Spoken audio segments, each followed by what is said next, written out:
Bonjour, bonjour à tous, bienvenue pour cette nouvelle édition du Club Imo, le club de l'immobilier, avec notre invité aujourd'hui, c'est Stéphane Theriot. Bonjour. Bonjour. Vous êtes président du directoire de Cogedim, spécialiste du neuf, mais qui couvre en fait l'ensemble des métiers de l'immobilier. Alors Stéphane Theriot, depuis le début de l'année, l'activité du neuf semble avoir retrouvé des couleurs, notamment grâce aux investisseurs. Est-ce que ça veut dire pour autant que l'on est sorti de la crise ? On ne peut pas dire exactement ça, parce que je pense qu'une sortie de crise, ce serait aussi une sortie de crise de l'économie en France, qui commence à aller un petit peu mieux.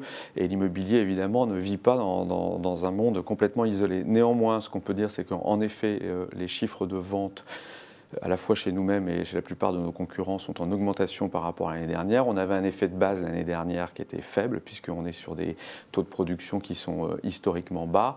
Donc on retrouve un écoulement de nos produits. À la fois les acquéreurs utilisateurs, les primo-accédants sont là, mais surtout les investisseurs sont revenus. Donc oui, ça va un petit peu mieux. Pourquoi sont-ils de retour, les investisseurs ? C'est l'attrait du dispositif Pinel, notamment ? Oui, je pense que ce dispositif est attractif, à la fois en matière de rentabilité immobilière. On a maintenant une bonne visibilité. On a eu beaucoup de temps avant de savoir exactement comment ça allait fonctionner. Je pense que les promoteurs l'ont bien expliqué. C'est un produit qui est objectivement attractif. J'en profite pour dire que le rôle des investisseurs particuliers dans l'immobilier est très important. C'est très important de pouvoir livrer sur le marché des appartements à louer. Une France de propriétaires, c'est parfait, mais une France de locataires dans des zones tendues, c'est aussi très important. Et donc, je pense qu'aujourd'hui, on a à la fois un dispositif qui fonctionne, un dispositif qui est stabilisé. Et nous, ce qu'on demande, c'est de pouvoir continuer de bénéficier d'une stabilité, puisqu'on est, nous, dans notre métier, sur le temps long.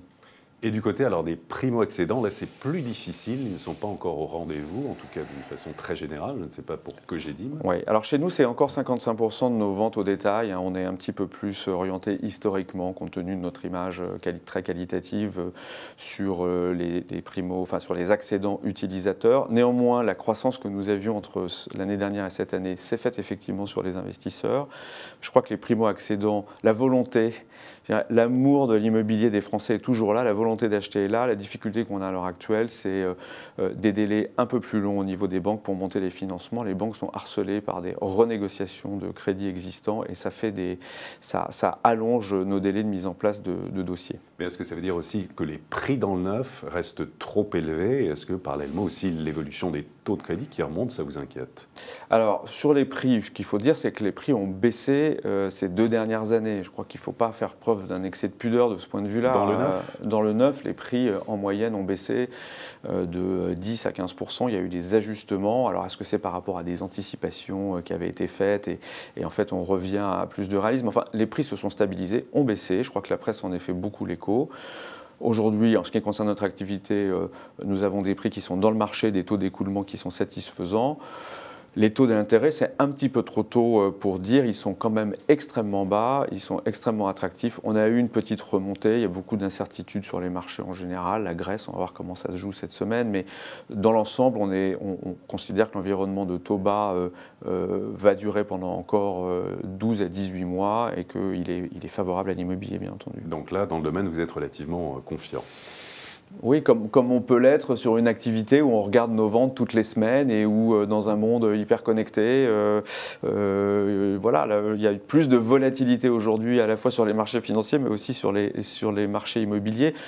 Ce qu'on ressent très fortement, c'est cette volonté de devenir propriétaire ou investisseur. Elle est là. Donc ça, c'est quand même le plus important. Sur les conditions d'intervention et donc les taux, on est vigilant, ce n'est pas sous notre contrôle. On a l'impression que, en tout cas, tant que la Banque Centrale Européenne aura une politique de taux bas, on devrait avoir un environnement favorable pour l'immobilier.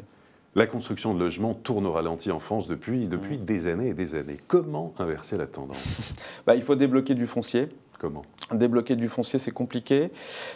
Néanmoins, on a chez Cogedim, nous, une suggestion à faire qui, nous semble-t-il, est à la fois simple, intuitive et qui serait efficace. Nous pensons notamment en Île-de-France qu'il y a beaucoup trop de fonciers qui sont fléchés dans les PLU pour du bureau, qui sont des opérations qui ne sortiront pas. Pour une raison simple, c'est qu'on n'a malheureusement pas énormément de création d'emplois en Île-de-France et qu'on a beaucoup construit de bureaux ces 40-50 dernières années. Donc aujourd'hui en bureau, on est sur un marché de remplacement. On n'a pas besoin de manière très importante de surface additionnelle neuve. Et d'ailleurs, les prix du bureau sont plutôt tendanciellement à la baisse depuis une vingtaine d'années, alors que les prix du logement depuis 20 ans augmentent. Donc plutôt que de travailler sur des immeubles de bureaux à transformer en logement, ce qui est techniquement très compliqué, transformons des fonciers bureaux en fonciers logements. On a, nous, quantifié le potentiel de cette transformation à 15 à 20 000 logements par an sur les 5 années qui viennent. Donc vous voyez que c'est tout à fait important. En Île-de-France, pardon. Alors justement, à propos de l'Île-de-France, quelles sont vos opérations emblématiques que vous menez en ce moment ou dans le cadre plus tard du Grand Paris?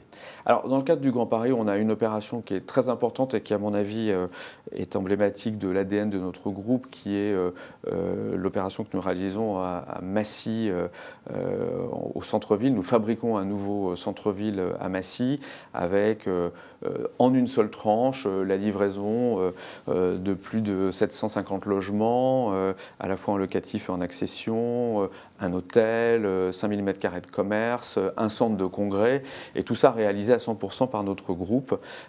Ça, donc clairement, on est dans le cadre du Massy est une ville hyper connectée, on est dans le Grand Paris tel qu'il existe aujourd'hui. Donc ça, c'est une opération qu'on fait avec Christian de Porzampar et Elisabeth de Porzampar. Donc on est très très fiers de cette opération parce que je crois que nous sommes les seuls à l'heure actuelle à fabriquer des morceaux de ville seuls, avec une multiplicité de produits qui font appel à tous les savoir-faire de notre groupe.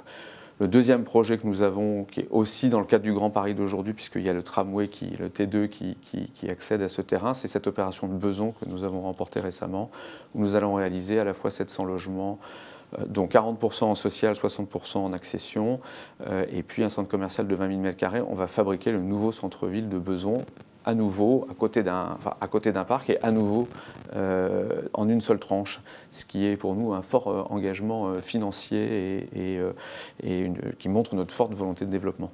Et pour terminer, l'innovation dans l'immobilier, pour vous, qu'est-ce que c'est? Est-ce que c'est avant tout le produit? Est-ce que c'est plus sociétal? Qu'est-ce que c'est l'innovation? Sur le produit, nous innovons en permanence.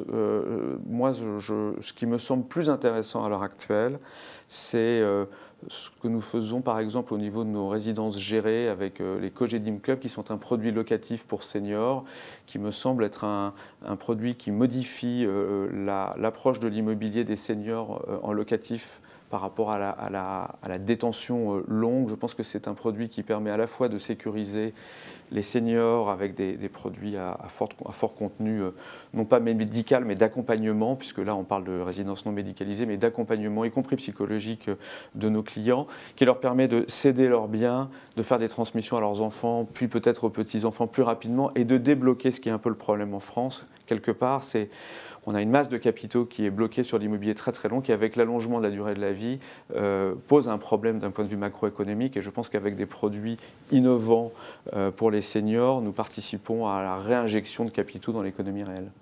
Stéphane Theriot, merci beaucoup. Merci. Et à très bientôt pour une prochaine édition du Club Imo, Explore Imo, Le Figaro.